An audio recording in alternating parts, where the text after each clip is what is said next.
You're listening to the Digital Deep Dive, where we tackle the newest trends, strategies, and pain points shaping growth across the digital landscape.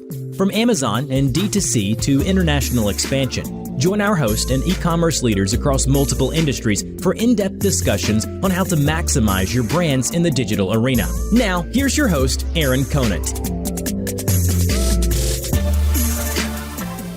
Well, hello, everybody, and welcome back to the Digital Deep Dive podcast. I'm your host, Aaron Conant, and today we're gonna dive into some predictions. So, good friend Chris Perry over at First Mover. We've been friends for a long time, and we were chatting a little bit about all these predictions are getting thrown out at the beginning of the year, and so why not have some fun and put some predictions that are out there? So, Chris and Oscar from First Mover have been great friends, partners, supporters of the network for a while.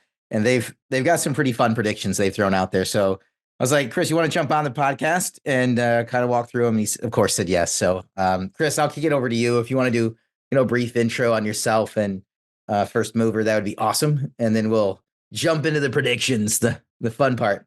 No, thank you so much, Aaron. We're excited to be back. I'm excited to represent the First Mover team and all of our nerdy thinking here. I'm Chris Perry. I'm the Chief Learning Officer at First Mover. We are an Omni partner for omnichannel education and change management. So we do industry events, customized training, certification programs for brands, agencies, retailers, as well as a lot of advisory, project execution, and even temp services for teams that need full-time support, but maybe don't have the full-time headcount budget. But more than anything, we just love to geek out with fellow First Movers out there and democratize great knowledge. To your point, Aaron, everybody, we saw a lot of people putting out predictions, and we always like to try to stay as, not that it's bad, but we try to stay as humble as we can because we realize we don't really know what's going to happen.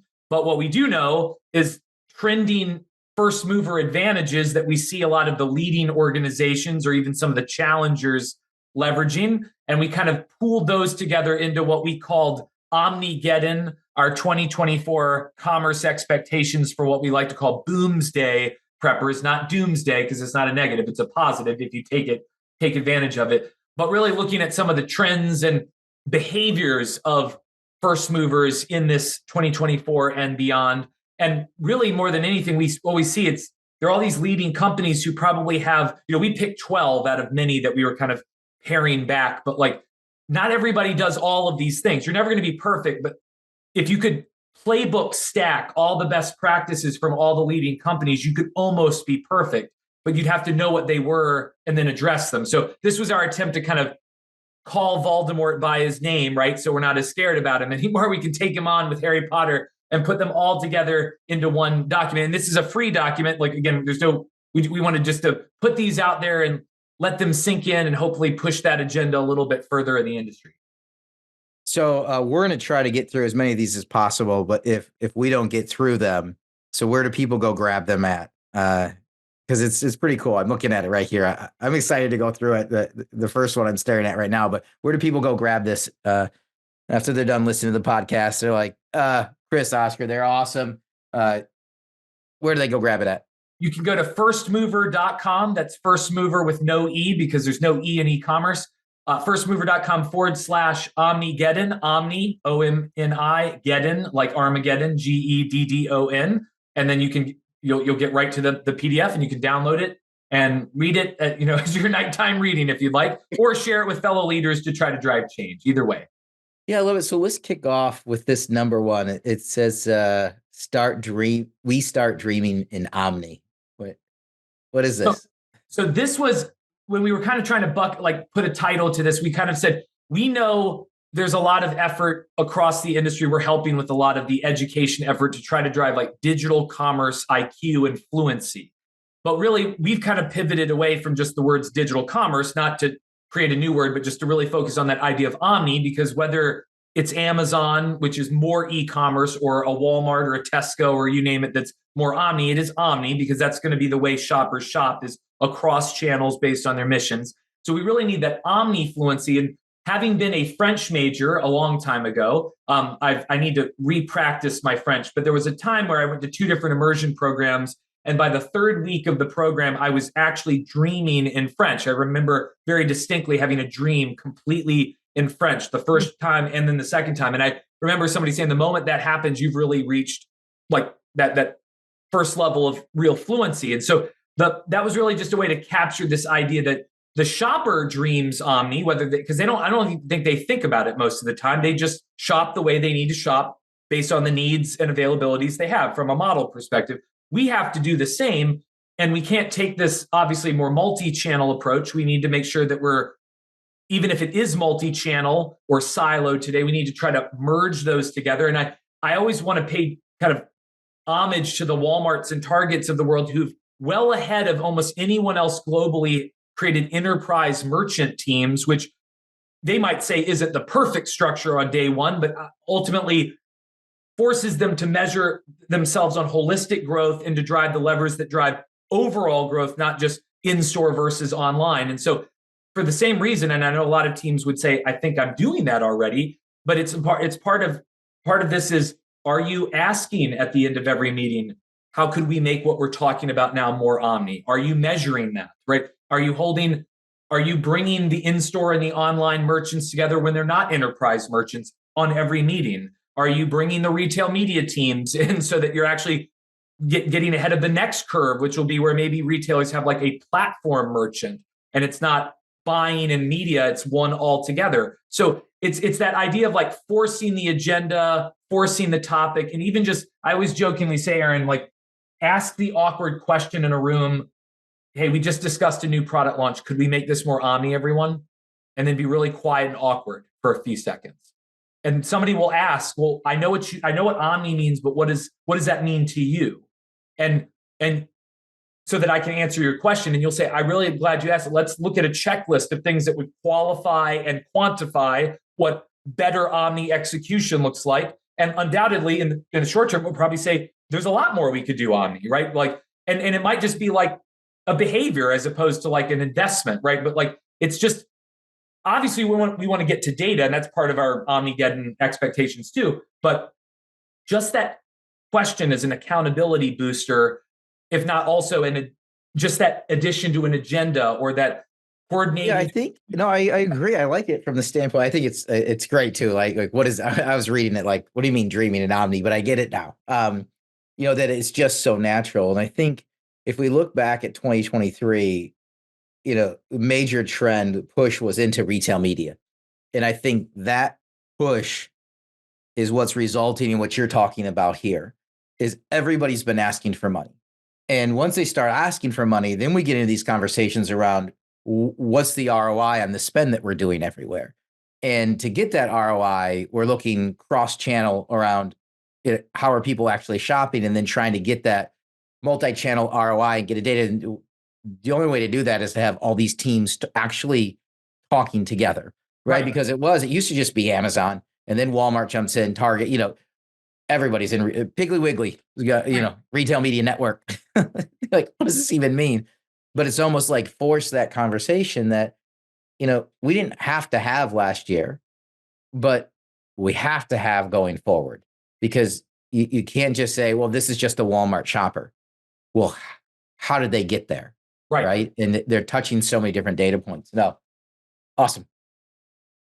Love it. Love it. And number two actually comes at this from another angle, and you started alluding to that. Number two, we called full funnel, quote unquote, stops being a 4-letter word. And this one was an interesting one because we know retail media. I mean, nobody doesn't know about retail media. Now, they don't have to know the definition or why we do it, but nobody is unaware of retail media and paid search and all this full funnel of capability being developed and obviously ultimately asked of us as a brand community. When I say ask in quotes, sometimes demanded of us, but either way, one of the challenges though, and this kind of goes back to that same issue with Omni. I've had several trainings recently where I, either in the planning process or even leading right up to the actual workshop or training, was told not to use the word full funnel. Like, so as I'm describing, I'm asked to talk about best practices and to walk us, to show you how it works and to let you practice. I'm being told not to use that word. And when you first hear don't use that word, you're like, oh my gosh, did I curse by accident? Only to realize they meant a normal word that is actually whether you like the idea of a marketing funnel or not, it's just a logical way of thinking about the consumer journey, right? But I can't use that word. Why? Why can't I use that word? Well, that might offend our media team. Well, why would it offend them? Isn't that what they're trying to do too? Well, no, because they don't own retail media, or they're worried that we're stepping on their toes and we're trying to claim their money. Well, okay, so these are real concerns, like real sensitivities, but that doesn't mean we shouldn't use the right word to describe the right behavior, right? And so this isn't just to be conceptual and macro, but in the same way that we need to bring omni together, which also includes media, we need to be bringing media and shopper together and I don't want to say any of these things are easy to do, but a lot of times they're easy to say, but no one is even saying them. So the point is, to your point before on number one around omni, like, yeah, pulling those teams together is hard. And you're gonna get egos bumping up in a room, and there's gonna be problems and processes that haven't worked out. But wouldn't that be awesome if we clashed a little bit in a constructive way and figured out what that was that we had to go do? Because if we don't, then we're just going to status quo ourselves into the water, right? And so this was really more of the opportunity that no, retail media is not necessarily going to be 100% of everyone's spend, but it should be integrated from the very beginning and then also evaluated all the way through. And my big thing is when someone tells me retail media doesn't perform as well as our national media, my first question is, how do you know that? If you can't tell me that you did a real media mix model to confirm that where it was apples to apples, I don't believe you yet. I need you. You may be right, but show me that you're right. And then the second part, though, is for what objective was it not as effective, right? Because maybe if you were talking about, an awareness goal with this very specific audience that you have first party data on, then maybe you're right. But if it's about overall new product sales, then maybe you're wrong, right? So, and it's not about wrong or right, but maybe there's an opportunity there. So it's really just this opportunity of like, we need to be thinking full funnel, we need to be planning full funnel, evaluating retailers and their capabilities against the objectives we actually have, and realizing in many cases, retail media can deliver on all of those objectives and sometimes superiorly than some of the traditional media. Yeah, but those are questions that have been avoided for a long time because of the clash and because of the lack of data and the lack of the ability to pull it out. And we did a podcast with Megan Caroon over at ClearData. And what she's doing is amazing, is being able to pull that out. But if you look back 2 years ago, that wasn't around any reliable fashion. So you get these conversations where you get in and you would be butting heads fighting for dollars. And nobody had a clear answer. It's like, oh, well, my data set says we win. And the other team says, my data set says we win. I think now we're finally getting to a point, there's enough computing power, right, that can pull it apart. And you can get in there and you can argue, but you can also look at all the data and get to an accurate answer that everybody agrees on. But we just avoided that conversation for so long. It's hard to start it back up again, but I agree. It needs to be done. And I see that the mid-size, below enterprise brands can do it a lot faster, right? I mean, obviously digitally native is just part of what you do. It's core. Like you've only been around 5 years. It's easy. Mid-level, there's few enough people and little enough red tape to cut through, but the larger organizations. And by all means, I always want to be mindful and considerate of the potential displacement of people who, when you realize, hey, we don't need two separate teams doing this, we need one, and maybe it's only 60% of the total headcount. Like, I don't want people to lose their roles. I don't I'm protective of my own. I've been the same. I mean, we're all human, but the problem is by clinging to the way it was so that I don't lose the what I have already isn't actually helping the company survive. And so arguably, this is a weird analogy, but like, if we cling to the wrong thing, we're actually allowing our ship to sink. I'd rather figure out what boat I need to be in. And maybe there are other boats like that maybe I should go to in the future somewhere else, but everyone actually gets to be in a boat that floats, right? So it's just not clinging to your laurels for status quo purposes, but because unless that's really the right thing to do. Awesome. So, next one. Number three, and we were being a little cheeky with TikTok makes you buy it as opposed to made me buy it, because it will continue to. But this is really kind of speaking to obviously the not so new rise of social commerce, but social commerce continuously actually being one of the fastest growth engines of digital commerce, which is the fastest growth engine of commerce globally, really in large part to Gen Z actually coming into their own buying power. I've seen a number of different surveys that now start to change that. Like, where do people start first when they start their product search journeys? Well, that in general, it's a marketplace like an Amazon. When for most generations, but for Gen Z, some of them are starting on TikTok or on social media. Now, what I don't see a lot of when I see that survey, just as a nerdy thing, they don't always split out where do you go when you want to be inspired to discover versus when you want to spearfish because you know exactly what you want. I think you'd still probably go to an e-commerce site, marketplace, an Amazon, when you know what you want to go get, versus when you're kind of in discovery mode. Again, a TikTok, some influencer might actually be very, very appropriate for that inspiration opportunity. But Gen Z is driving it. We've got a lot of micro influencers, obviously leveraging those platforms more than ever. The Mr. Beasts of the world, which, like, my kids, honestly, they're like, I want to be a YouTube influencer like Mr. Beast, and I'm like, well, that takes a lot more work than I think you think. But you've got retailers partnering with the Pinterests and the Metas and the TikToks. You've got retailer events pulling in, whether they partner with social media or leverage social commerce like capabilities, more like live streaming.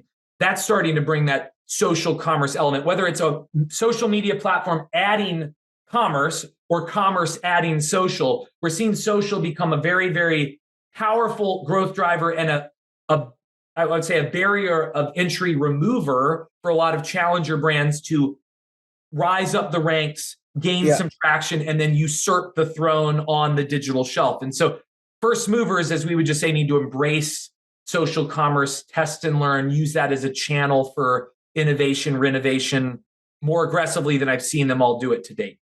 Yeah, I mean, you can't ignore it. There's no way at this point in time. You have to be there because there's the way you approach brand launch, brand growth, product growth is completely different than it's ever been. And it's never going back to being the same. And I think people are finally, Gen Z, Gen Alpha are at this point where, you're right. You used to see something and then go have to search for it. And then you would find it and buy it. And nobody wants that hassle, right? If you see something, you're like, oh, I need a new shirt. Then I might go look for one. But if I see the shirt I want, I don't want to have to go look for it, right? 100%. I just want to buy it instantly. And TikTok, we were talking about here, fundamentally changed so many things. Like, there's going to be a paper written, total, case study on when TikTok hit the US and how it changed digital commerce across the board. I mean, you think about, people don't really want video reviews now. People don't read bullet points anymore. They they don't just want images, they want a video. It's just, it's fundamentally changed so many parts of commerce. It's ridiculous. And now they're putting in, like, there's no barrier. You don't have to go to Amazon to buy, just buy it there on the platform. No, and to your point, obviously, I don't want to say, and this isn't a criticism of a Walmart or a Target or an Amazon, they're not going to replace what TikTok is for those who love TikTok and engage there for those missions. But to your point, I love that build. Like, a lot of brands have been adding video because Walmart has video as one of the things they scorecard you on. The videos often started out as, well, here was my TV copy, which wasn't necessarily a product merchandising video. Some have created more, it's almost like a carousel, an animated carousel of their carousel images. But what if we actually were designing video content around, knowing it was going to live on the digital shelf, around that type of influencer hyping, galvanizing people around buying your product and all the reasons why, even in a short, 15-second, 30-second shot, that's more of an intentional socializing of the digital shelf that we haven't necessarily seen. I've seen a few brands kind of dabbling in that, but not aggressively. And I think that'll be a game changer for them on the digital shelf. Oh, yeah. And it's really interesting. We're thinking about it from a content standpoint. I talk to 20, 30 brands a week, right? And who's working for you and who's not. When we get into like the Amazon agency side, the ones that are winning the most right now, they have that content arm. And they think about content from, hey, yes, we need it for Amazon. That's different than from Walmart. And that's different from what, we're going to put on TikTok. And that's different than Facebook and paid search. And so, but they have a whole content division that they can pull the lever on and actually get content that converts. Exactly. So, and TikTok's a big part of that. Wow. Okay. Next one up.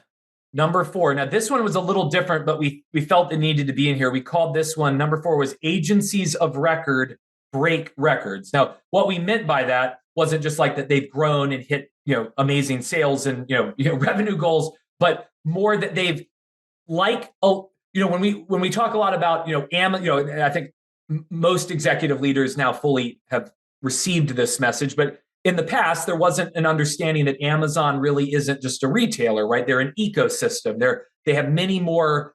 They've diversified into many more industries, and so they don't have, and obviously they don't even make money like a retailer. They don't have to because they make it in so many other areas, and so that changes how they have to operate and act and behave. And so a lot of times you get that like, well, Amazon, I thought we had a really great partnership, but this doesn't feel, and you're like, well, partnership with quotes because it's a platform. It's not necessarily a partnership. It's a platform and there are partnership elements. But my point with this one with agencies of record is even some of the traditional mega conglomerate media companies, the Publicis of the world, the WPBs, like they've been acquiring different capabilities out in some cases outside of just additional agencies that focus on specific niche areas or specific types of clients. Like Publicis acquiring Profitero and Citrus Ad in the past, Omnicom just recently acquiring Flywheel. This obviously is a signal from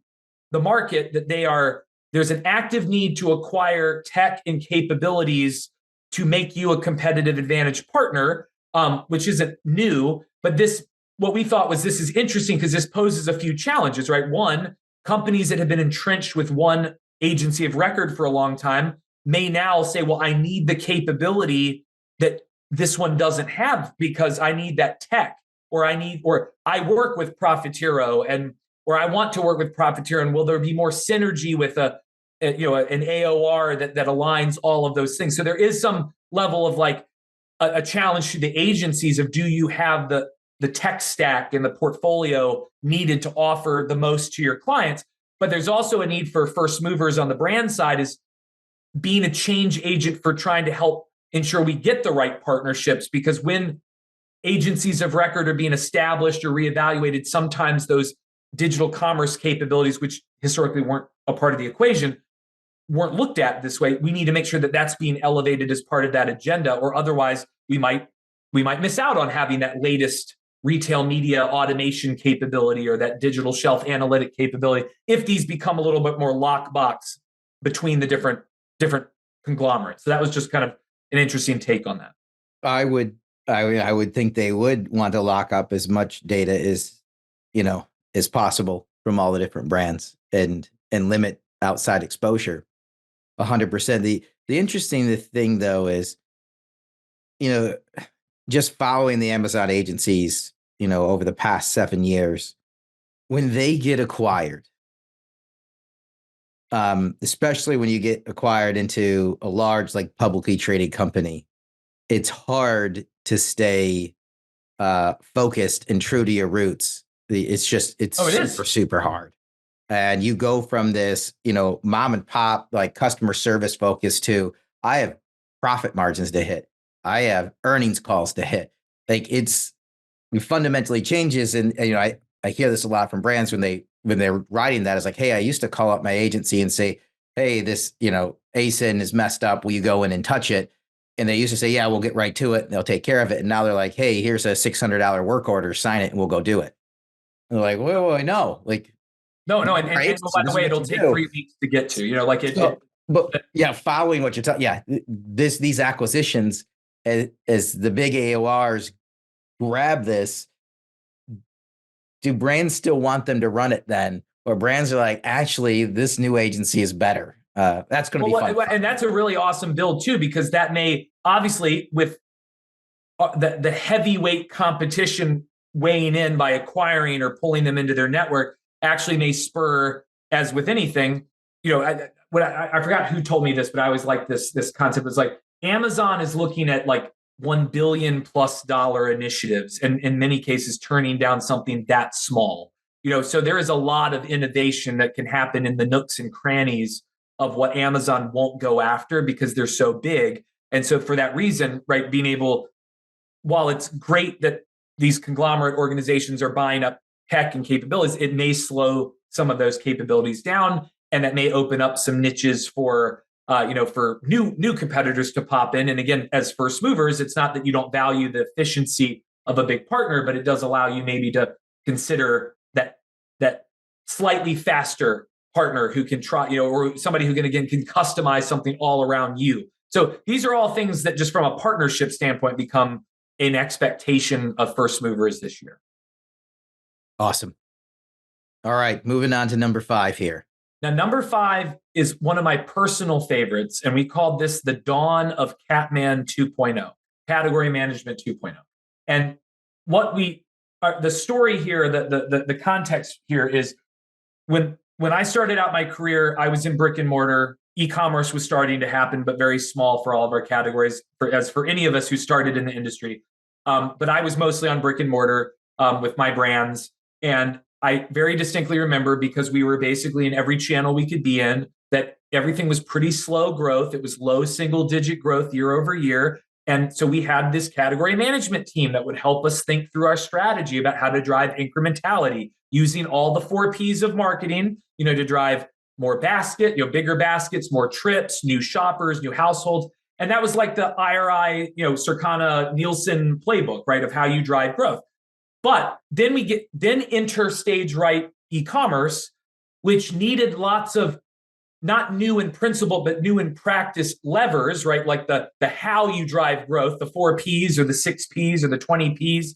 And so for like the last 10 to 15 years, everybody's been trying to optimize the how I grow towards trying to get the what I want, which is the sales growth, the share growth.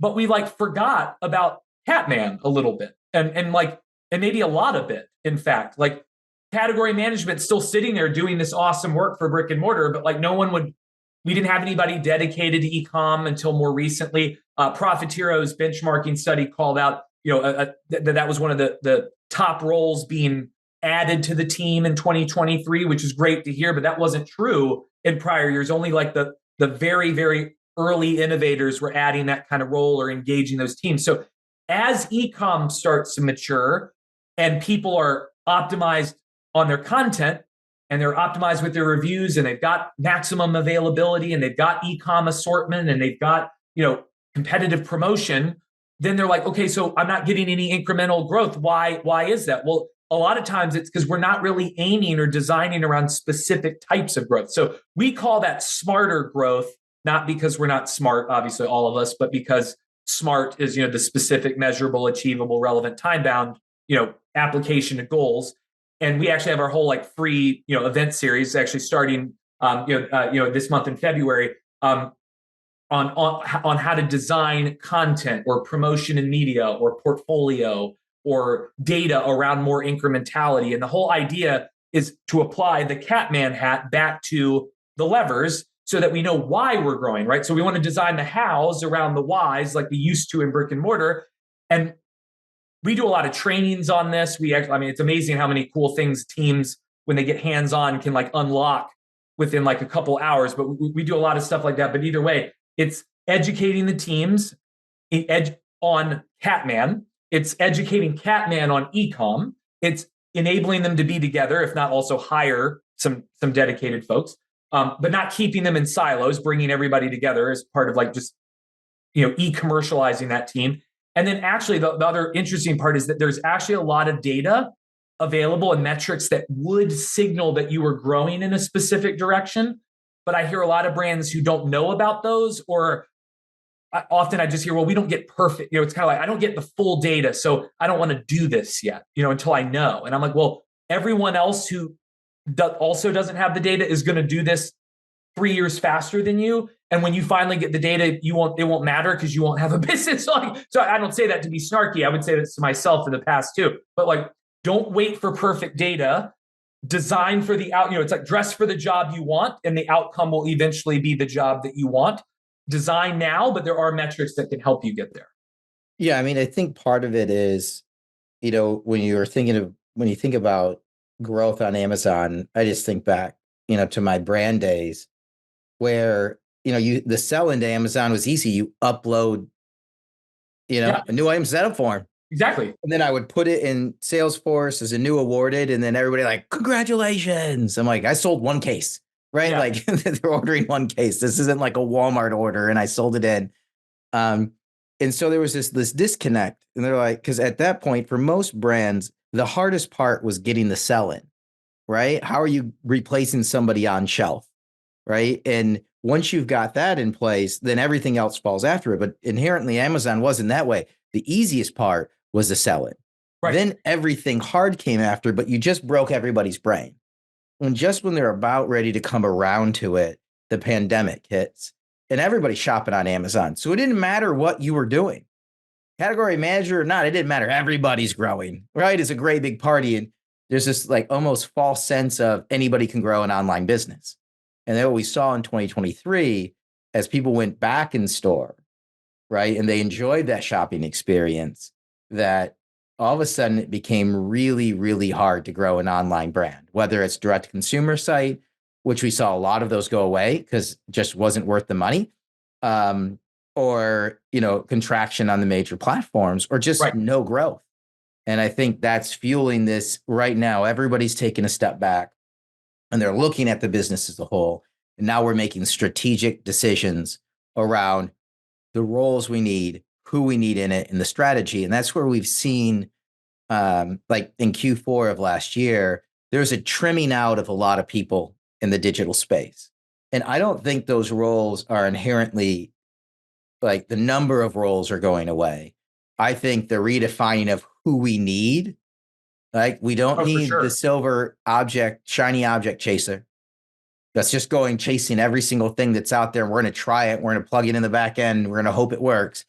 We need an actual seasoned person who's going to come in and strategically look at the business from an omnichannel standpoint of the partners we need, the tech that we need, the players, the resources, internal, external, and those are the brands that are going to accelerate. Well, and the rest of them, they're going to, I don't know, left behind, but you'll remain status quo. And I think everybody wants growth. 100%. And I was going to say, there are definitely people who now at this point have only had their career in e-commerce, and that doesn't make them anything less than amazing. But to your point, like if you just go back, no one who knows e-commerce today in senior roles at a minimum has started their entire career in e-commerce. Everyone is homegrown, right? So everyone brought some arsenal of capability to the table and then applied that through the learning of how e-com works or Amazon works or Omni works. And again, if you're humble, you'll realize that you won't know what you don't know tomorrow either. And you're gonna have to relearn something too. But to your point, I think there's so many amazing professionals on the teams who just either didn't have the opportunity to learn, weren't included in the meetings for the trainings, because maybe Catman wasn't included in the sales capability training if they report to a different team. And to be fair, it's also part of like teams bringing the right people together and kind of having those difficult conversations around, well, we don't have a process for this. And, hey, Catman team, I know it's not really what you're measured on today. It should be. But if it wasn't, we have this challenge. What would you apply to that? And just engaging them to share their insights ahead of them being held accountable to it. So this is the Catman space, I think is an exciting one because a lot of companies have the teams that they could engage. But if nothing else, it's also like, if I only wanted to trade people up to more premium products as a basket builder strategy with one brand or a SKU, how would I design all of those levers around that one thing? And then what are the KPIs I actually can get, which you can get, that would tell me that, hey, I grew 20%, I'm making this up, this quarter, and 18% of that 20%, the majority of it was actually from basket building because that was all I was driving, right? So as opposed to, hey, I grew, but I don't know why, or I'm not growing and I don't know why. Actually choosing something at least helps you see, did it work or did it not work? So that's one that we have a lot of heart for. Awesome. Moving on. Number 6. So we called this one the devil in the details, which is not, not an unfamiliar, saying here, but one of our smarter growth kind of pillars is not just the growth objectives, being more intentional about those Catman objectives, like bigger baskets, trips, households, et cetera, but it's also process, right? So it's not what you do, it's how you do it, right? And so obviously some of that could even get as granular as like, well, how did I design my creative versus how did I enable my creative from point A all the way to point C? And so we really, a lot of what I know Oscar does a lot of work with organizations too on process. Not that we have the silver bullet answer for every company because every team is different and whatnot, but it's like working through the who's involved in what are the current processes, where is there a gap, where are there opportunities, to really enable a faster, speedier process. And we'd seen a couple examples too, like there's a lot of organizations who ask, well, how often should I update my content? I would say I like to think quarterly at a minimum. You don't have to update it every quarter, but at least it would make you think about what should I be refreshing. But there's seasons and there's occasions and there's things that might be more often. But a lot of times people say, well, I'd like to do that, but it's not just a budget issue. I don't have the resources or the speed or the process to churn those out quickly. Well, like you said earlier, those challenger brands that literally live and die by whether they succeed on a marketplace or in social commerce are going to do it like without even thinking about it, because that's just how they go to market. And so they might not be as big as you today, but they're going to nibble, they're ankle biters. They're going to nibble away at you because you can't enable that speed. We saw something, I think, on TikTok where it was somebody had ordered, like a shopper had ordered, paper towels or toilet paper from a retailer, but they got bubble wrap instead, which could have just been like, it was like a substitution error. But it's kind of funny. But my point being is perhaps there had been an issue in what the substitution, choices were. It could have been a human error. It could have been a system error. It could have just been a fluke that happened. But either way, those types of things don't create good experiences. Obviously, then it got spurred on social media, and now more people are laughing about it and thinking maybe less positively about that retailer. But some of those things might be prevented by process in general, and then AI as a word bomb thrown in there, which means many different things. But AI starting to potentially enable faster analysis of data, quicker prompts, predictive prompts for what we go do next. So I just always end on it's the workflows that are going to really matter. It's not that I did it, but it was the how I did it. And I think that makes sense, but they're not sexy. And you brought this up just a second ago, Aaron. Maybe you made me think of one other thing I took a quick note on was that a change leader, a very effective change leader in the first stage of change is often like a cheerleader galvanizer. It's like the educator, it's the inspiration person, it's they get you excited, they have a vision, they help you. But there's a need for tenacity. There's a need for the project manager. I'm not a project manager innately. I'm a idea person, a discerner, a galvanizer with way too much energy. But like I can get you up to a certain point, but I would need to have a team of Avengers to help me who could actually work through the process. So it's as a change leader, realizing your role, you may need to hire, again, not the shiny object people, but the process people. Yeah, but without that, you're as a shiny object person that just irritates. Look at this amazing thing, go off and run and do it. Oh, I found this other amazing thing. Everybody hates the person chasing shiny objects that won't have any process or thoughts behind it and then just leaves the team. But it's funny because they do, if you can get the right team, right? I like what you put there, which is you're going to then go hire, right? You can be the shiny object person, totally. If you're going to build the organization that's going to support what you're going chasing after, because you do need that leader and somebody who's not heads down all day, every day, and never picks their head up.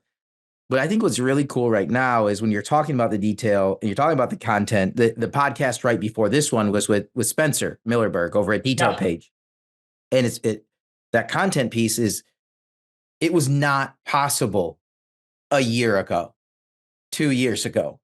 Now with these tools like Detail Page, you can have it look at your overall content, which has been out there, but then look at which ones have the most potential or the biggest potential impact if you update it. And then the recommendations on what the changes are. So then you can not only get the products that need to be touched, which might be all of them, how often they need to be touched. You get the recommendation on which ones you should actually touch, because most people can't touch their entire catalog. Any organization of size. Right. It's not high. They're not hiring 15 people to constantly be updating content. But I guess my point is all these details that are out there, there were so many, you didn't have tools to consolidate and make them useful. And now we do. And if you're ignoring those, right, and the details, I agree with you, are it's a lot in the process that you're setting up. How does, who was it? It was another Brad Day from Days End Consulting, one of the top Shopify consultants, right? He's out there, did a great podcast with him around when he's stepping into a consulting project. He doesn't want to build your site, right? But he top 10 globally on strategizing in the structure, the back end, how a website should look. He's like, he'll sit down and like, well, what is the process? How does everything interact? And people won't even have a map for it. They'll have little to no design, or they'll have a giant thing from their agency that built it, a deck. And he's like, no. Well, like, how does the website work? How does everything interact? We need to first build that. And I think we're at a point now where, like you're saying, the processes and the details, it's monotonous to put together. Number one, you have to put that together. And then you can go find the tools that you can put over top of it. But too many people right now are just going to look for the easy tools, right? I like to say that the only silver bullet out there is hard work. Exactly. And especially, like, I've done a lot of trainings on like the challenges and best practices, for instance, of new product launches online and transitions online. But it's such a good example of like, but then when I've had a couple organizations who wanted to workshop new product launches, the ultimate outcome of that was like a Gantt chart that showed exactly what timeline each player and each step needed. And that was awesome. But like, I had to almost disclaim this one workshop is not going to create a Gantt chart.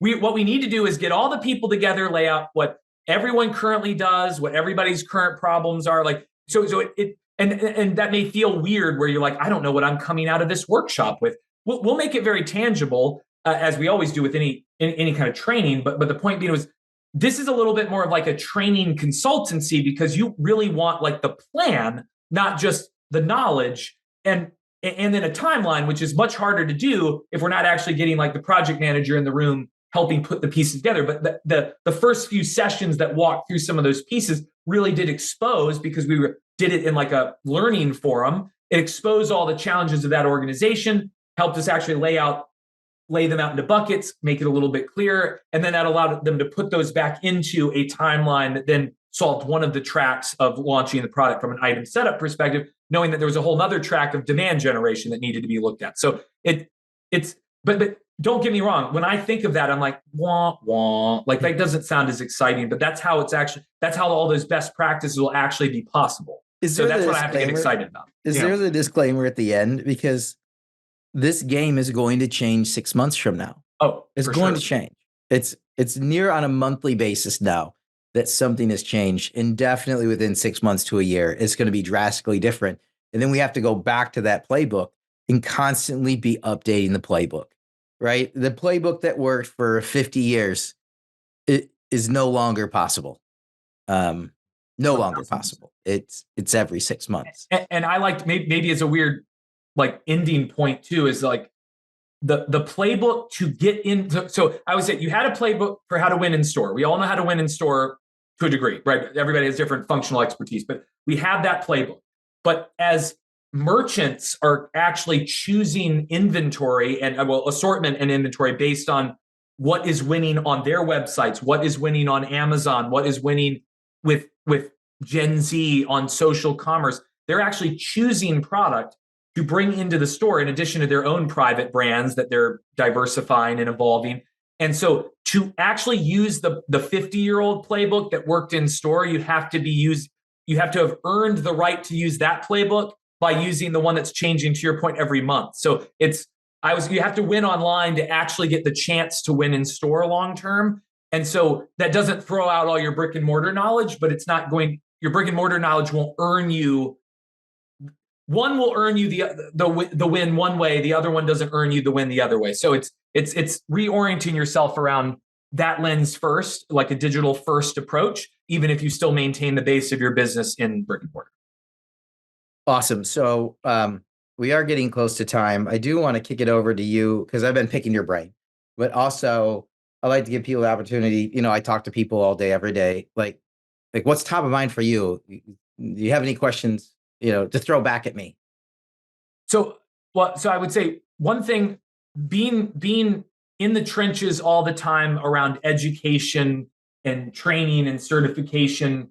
One thing that I thought was interesting in Profitero's benchmark study, because we use that study every year as some of the fuel for some of our change management stories, because there's some really good stats from 200 plus companies. But when they'd actually audited, one of the questions was auditing how well versed companies were in e-commerce, and there was like 16% of companies had not had any formal training to date. 32% of companies, if I recall, had training but didn't know how to implement. Like they'd been trained, but they didn't know how to bring it to life. And then the other companies felt like they were dangerous or very well versed in this. But I didn't know what you were seeing, having talked to so many companies. Like where is it that the training, and this is more like, just because again, this isn't just a selling point for us, but it's just like, we know training can't just be one way informed. We have interactivity, we workshop things, we get tangible outcomes. But I didn't know where you saw that. That's such an interesting place to me, because I feel like education is like the e-commerce of e-commerce. Like it's the unsexy part that needs to happen so that people walk away with the skills to go do all this crazy stuff month after month. It's interesting because everybody was winning in e-com for so long, right post-pandemic, right? I shouldn't say post, right? During the pandemic, and now we're getting post-pandemic. It was so easy to win. Everybody thought it was easy. Yeah. And you have people who really understood it and have been in it for a while, and they're looking around like, it's not easy, guys. Like, we know we built this base, and we know that it's easy when the entire world is shopping online, but we're going to go back to a re-baseline. And we're at this weird point right now where companies, organizations, they're seeing e-com sales flatline decline. And they're like, what's going on? Like we've been growing forever.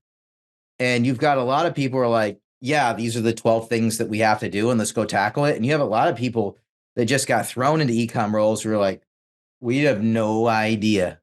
Like, we've never been in this spot. I thought the autopilot was on. I thought we were okay. And they have no idea. They had no part of building the plane, right? Before, people are building the plane while it's flying, right? And then you get like autopilot kicks in, and where people took over.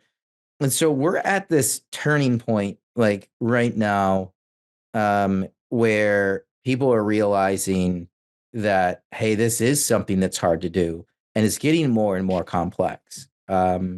And I see it on the side of the number of forums we're doing. So we'll do a couple hundred educational webinars. I mean, it's all free to brands. Like, that's kind of how we designed it. But we've blown up to 100 dinners, like educational, informational, no sales pitches, just, there's no presentation. It's just, listen, let's network together and put some really senior people in the room for a conversation that you can ask anything to. And we're just at this point where people are realizing, at the enterprise level, that we need to provide routine education. We need to restructure. There's all these different things that we need to do. And so as we're right at the cusp there, which is very interesting to watch it kind of change. I would say, the number of dinners that we're doing is doubled, right? The number of webinars we've done is doubled. There's that much demand from the network because they want to network, they want to knowledge share, and they want to learn.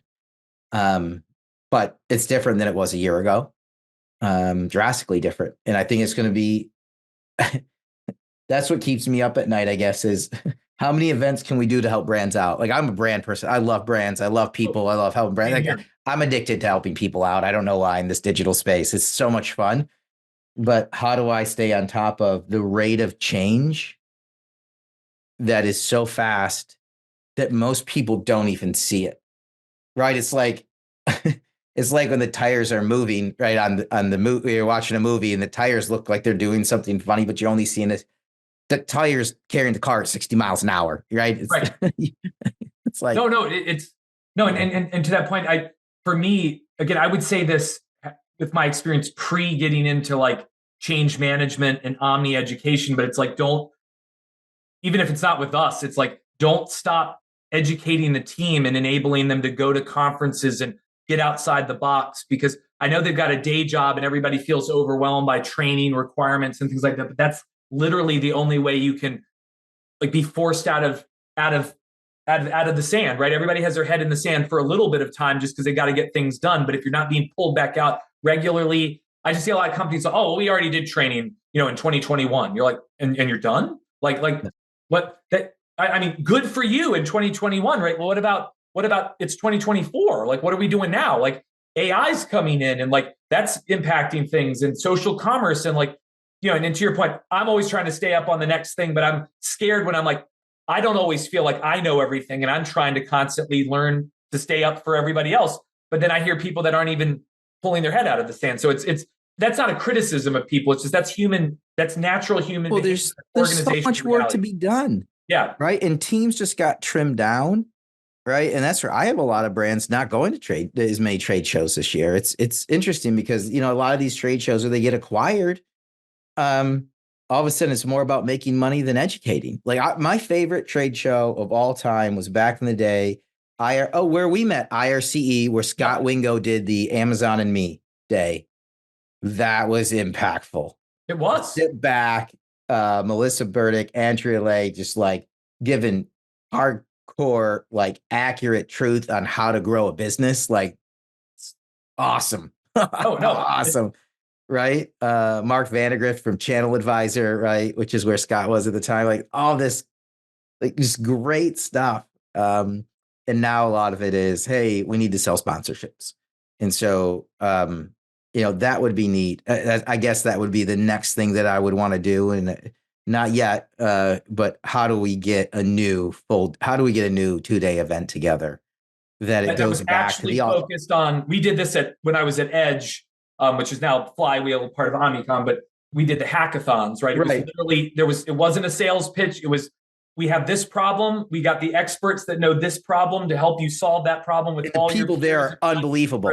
It was awesome. Like that's exactly the old Prosper show, like all these ones, like, I mean, well, see, we've got some work cut out for us as well.